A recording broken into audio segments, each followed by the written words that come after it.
I fundamentally believe for every political party, its time has to come. 10 years of Modi ji, if you are not able to bring BJP in Tamil Nadu, how will you bring? BJP is expanding now. We are in the expanding phase. We are having a booth president. We are going to all parts of Tamil Nadu. We have lost a sitting general secretary of the party who was hacked to death outside his home by Islamic fundamentalist. Till now, we have lost more than 100 Karyakartas. So from the outside perspective, for people who say Tamil Nadu is a very safe state, Tamil Nadu is a state where terror exists. What the way DMK is trying to do it, they will try to make it, again, they will try to play the Delhi versus Tamil card. That is the only card left in their armory. They don't have any other thing. For them, they've created an impression of Delhi as if in Delhi some 4 or 5 robbers are sitting inside a room and they want to loot each state and take money into it. You put a shoe and a t-shirt and a jeans pant, you walk, people call that as Padayatra.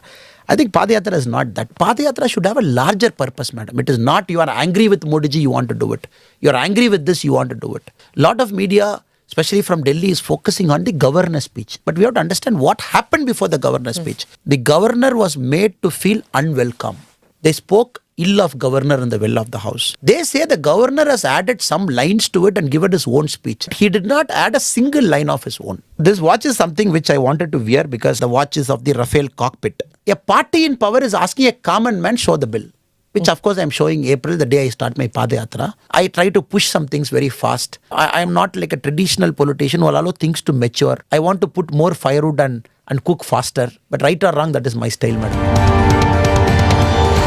Election అయ్యింది, selection start అయింది. లలిత special sale మన తెలంగాణలో మాత్రమే. బంగారు నగలపై ఇప్పటికే ఉన్న మా తక్కువ తరుగులో ఇంకా 1% తక్కువ. వజ్రాభరణాలపై క్యారెట్ కు 5,000 తక్కువ. ఈ ఆఫర్ డిసెంబర్ 10వ తేదీ వరకే. డబ్బులు ఎవరికి ఊరికే రావు. Namaste, Jai Hind. Welcome to another edition of ANI Podcast with Smita Prakash.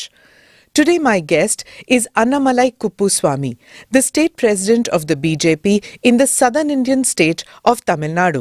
Annamalai hails from the Karur district in Kongu region of Tamil Nadu. He's an engineer, holds a master's degree in business administration from the Indian Institute of Management and then became a police officer in 2011. Not content with a successful 8-year stint in the Indian Police Service, Annamalai joined the BJP in 2020 and within a year he was appointed the president of the state unit.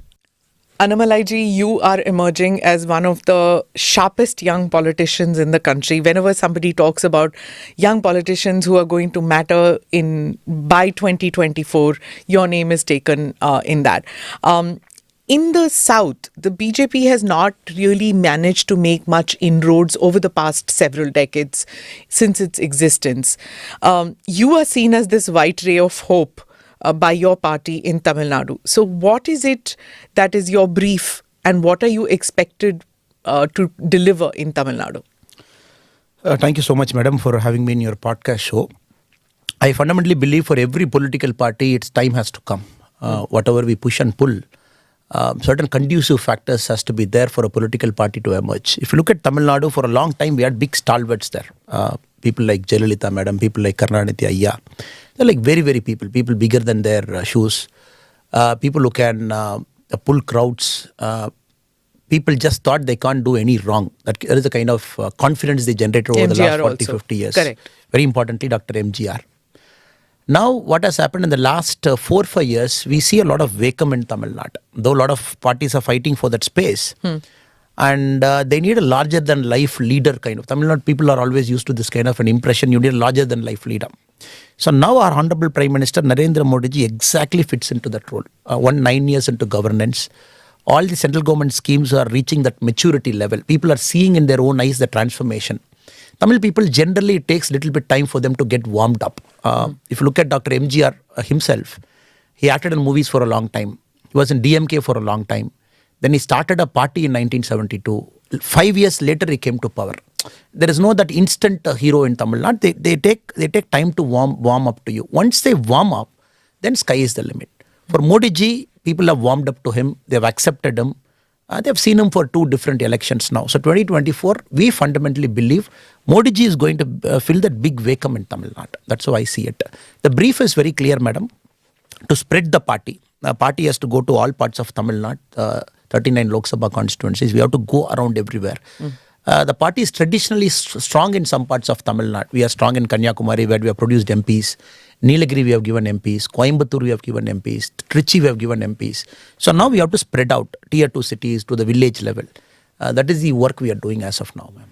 See, for our viewers and our listeners who may not be very familiar with Tamil Nadu politics, this, like when you said about this larger than life, many of the people that you mentioned, they came in from the glamour world. They came in from film industry, or Karunanidhi was not exactly from film industry, but he was a poet, and he had this interaction with the crowd and all that. And everything that we see about Tamil Nadu politics is huge posters, and then people getting very emotional about their leaders and all that.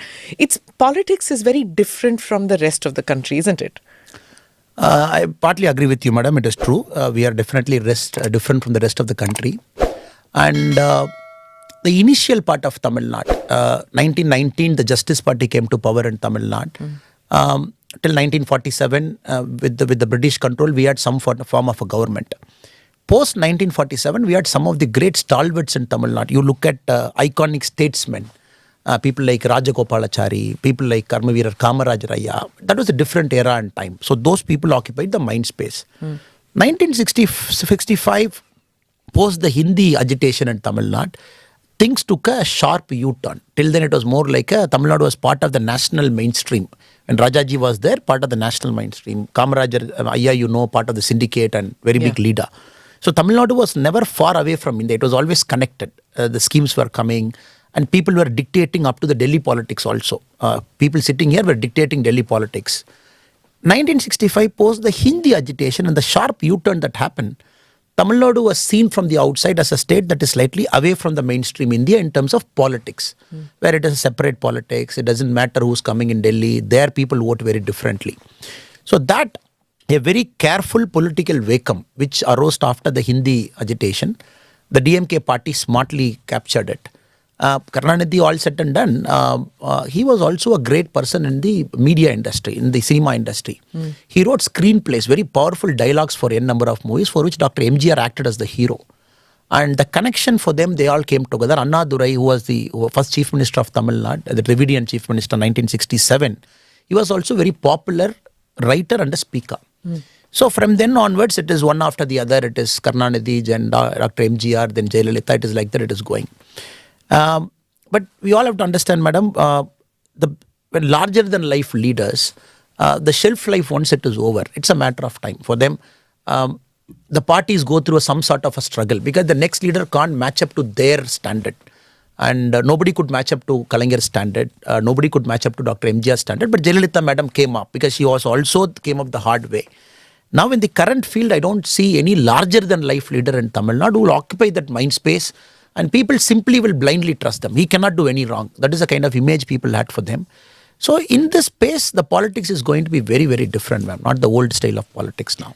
While I'll agree with you that, the larger than life figures era might be over as far as Tamil Nadu politics is concerned. And you are saying that it's Modi ji. Even I'll come to the language issue later in the podcast. But when we are talking about larger than life figures, it was said when Karunanidhi passed away, when he is different, that era is over, his progeny will never be able to have that kind of, but then Stalin won and he's there and he didn't have that kind of an image, he didn't have that kind of a fan following, but he won. How come he managed to capture that? Tamil Nadu, generally when parties come to power, ma'am, you see a sweep. Lok Sabha elections also, you see one-sided sweep that normally happens in Tamil Nadu. Previously, when you see this kind of a transition between DMK and ADMK in each of the election in a 5-year cycle, you see a good number of seats, 140, 150, 170, up to 182. We have a 234 member assembly. And this election was the most closely fought election. DMK came to the election with a 12-party alliance. The net difference between the DMK alliance and the ADMK alliance was a matter of 2.1% total vote share. And the 45 seats which the ADMK alliance lost, if you count the margin, it is 2.4 lakh. So if you do a very nuanced analysis of Tamil Nadu politics, it is all becoming very closer. Parties are vying for that space. And this itself is a sign that you will not see a sweep anymore in Tamil Nadu. Like Jayalalitha sweep, Karunanidhi sweep, MGR sweep, that was the Lok Sabha and Assembly performance. So 2024 has given a very clear indication. DMK, despite 10 years out of power, 10 years they were in power, and 2019 they had a big sweep because they were able to generate some sort of a wave in Tamil Nadu. 2021 was very close, very, very close. As I said, the numbers, if you look at it, very close, ma'am. So I would say that clearly points to a new emerging trend that people will see politician as a politician. They will see who you are, what you are speaking, what are the other parties and everything. And they will not blindly trust you. Okay, 10 years, Jayalalitha is out of power, please give her a chance. That was the old time. And Tamil politics also, ma'am, traditionally, the opposition parties never play a big role in Tamil Nadu. 4 years, they keep quiet. Fifth year, they emerge, they issue some paper statements. They do 2-3 protests before the election, they sweep. So that is also Tamil Nadu will not see. That was the trend for the last 30-40 years. You will not see an aggressive opposition in Tamil Nadu. You haven't seen for a long time. So this splintering of votes that you're talking about, or the splintering of loyalty maybe towards the political party, if that is happening since 2019, so you are going to change that trend. You, in the sense, the BJP has decided to take advantage of that splintering and not wait till the next election. Isn't that what?